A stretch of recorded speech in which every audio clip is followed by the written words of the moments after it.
معنى ان فيديو زي ده يظهر قدامك يبقى انت من الناس المميزين جدا. هتسأليني ليه؟ هقولك علشان المكان ده بيبيع شنط براندات. اي شنطة عنده ب25 جنيه، اي شنطة موجودة في المكان كله.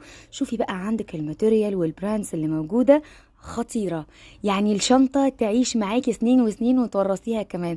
فيهم شنط جديدة باللفة بتاعتها وبالتيكت بتاعها، في الوان ومقاسات واشكال. المكان ده في الزيتون. بصوا، في حاجات عنده ترندي وفي حاجات هتلاقوها مناسبة للستات شوية، وفي كمان عنده شنط اطفالي، وفي حاجات للماميز. يعني بصوا مثلا الشنطه اللي زي كده اللي هي تناسب بقى البنانيت الصغننين لحد السن المحير. اي شنطه فيهم ب 25 جنيه، كلهم ماتيريال عاليه جدا. هتقولي لي ليه هو عامل البراندز دي؟ يعني دي كانت ب 220 جنيه، هو عاملها ب 25 جنيه. هتقولي لي ليه عامل الكميات دي وليه عامل العروض دي؟ هقول لكم لان هو فتح فرع جديد ليه، وكل ده بيطلع زي دعايه لكل حد هينورهم في المكان. هياخد اي